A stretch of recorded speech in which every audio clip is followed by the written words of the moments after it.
ରାମାୟଣର ରଚୟିତା କିଏ?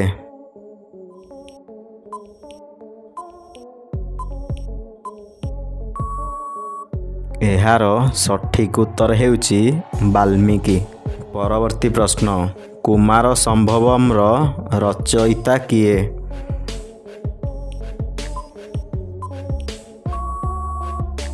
ଏହାର ସଠିକ୍ ଉତ୍ତର ହେଉଛି କାଳିଦାସ। ପରବର୍ତ୍ତୀ ପ୍ରଶ୍ନ, ମହାଭାରତର ରଚୟିତା କିଏ?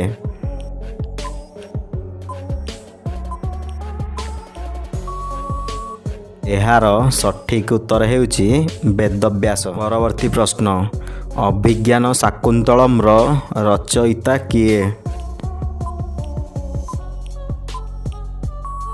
ଏହାର ସଠିକ୍ ଉତ୍ତର ହେଉଛି କାଳିଦାସ। ପରବର୍ତ୍ତୀ ପ୍ରଶ୍ନ, ଅର୍ଥଶାସ୍ତ୍ରର ରଚୟିତା କିଏ?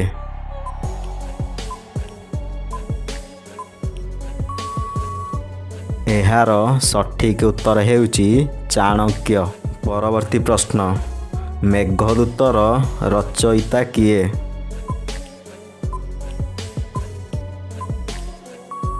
ଏହାର ସଠିକ୍ ଉତ୍ତର ହେଉଛି କାଳିଦାସ। ପରବର୍ତ୍ତୀ ପ୍ରଶ୍ନ, ଅଷ୍ଟାଧ୍ୟାୟୀର ରଚୟିତା କିଏ?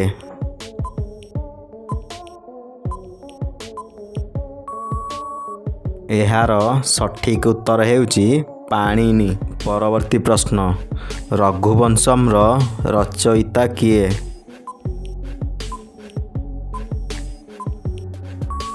ଏହାର ସଠିକ୍ ଉତ୍ତର ହେଉଛି କାଳିଦାସ। ପରବର୍ତ୍ତୀ ପ୍ରଶ୍ନ, ମହାଭାଷ୍ୟର ରଚୟିତା କିଏ?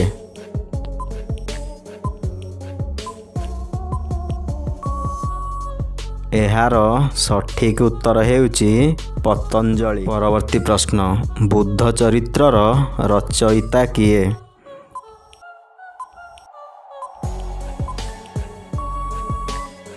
ଏହାର ସଠିକ୍ ଉତ୍ତର ହେଉଛି ଅଶ୍ୱଘୋଷ। ପରବର୍ତ୍ତୀ ପ୍ରଶ୍ନ, ସ୍ୱପ୍ନବାସବ ଦତ୍ତମ୍ର ରଚୟିତା କିଏ?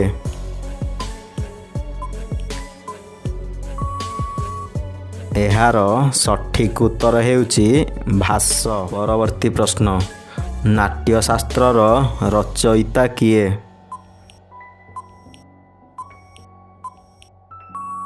ଏହାର ସଠିକ୍ ଉତ୍ତର ହେଉଛି ଭରତମୁନି। ପରବର୍ତ୍ତୀ ପ୍ରଶ୍ନ, ମୃଚ୍ଛକଟିକାର ରଚୟିତା କିଏ?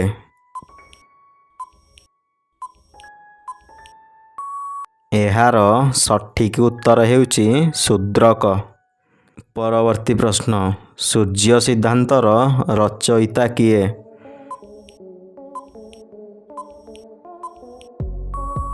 ଏହାର ସଠିକ୍ ଉତ୍ତର ହେଉଛି ଆର୍ଯ୍ୟଭଟ୍ଟ।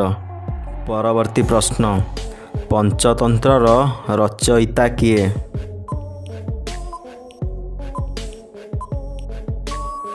ଏହାର ସଠିକ୍ ଉତ୍ତର ହେଉଛି ପଣ୍ଡିତ ବିଷ୍ଣୁ ଶର୍ମା। ପରବର୍ତ୍ତୀ ପ୍ରଶ୍ନ, ମୁଦ୍ରା ରାକ୍ଷସର ରଚୟିତା କିଏ?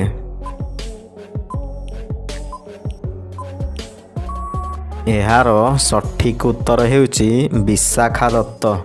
ପରବର୍ତ୍ତୀ ପ୍ରଶ୍ନ, କିରାତ ଜୁନିୟର ରଚୟିତା କିଏ?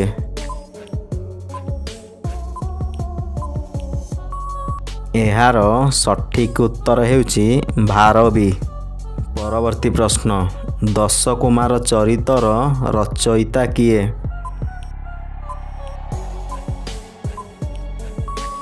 ଏହାର ସଠିକ୍ ଉତ୍ତର ହେଉଛି ଦାଣ୍ଡି। ପରବର୍ତ୍ତୀ ପ୍ରଶ୍ନ, ହର୍ଷଚରିତର ରଚୟିତା କିଏ?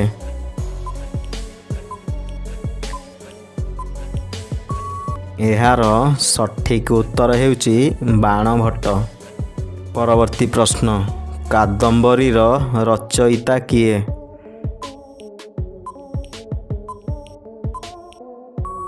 ଏହାର ସଠିକ୍ ଉତ୍ତର ହେଉଛି ବାଣଭଟ୍ଟ। ପରବର୍ତ୍ତୀ ପ୍ରଶ୍ନ, ମାଳତୀ ମାଧବର ରଚୟିତା କିଏ?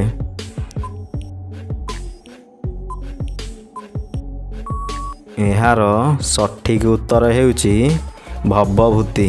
ପରବର୍ତ୍ତୀ ପ୍ରଶ୍ନ, ନୈଷଧ ଚରିତମ୍ର ରଚୟିତା କିଏ?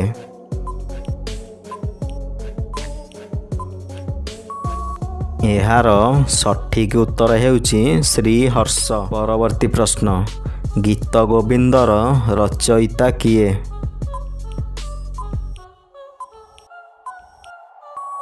ଏହାର ସଠିକ୍ ଉତ୍ତର ହେଉଛି ଜୟଦେବ।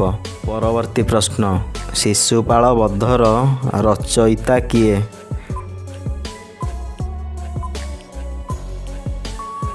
ଏହାର ସଠିକ୍ ଉତ୍ତର ହେଉଛି ମାଘ।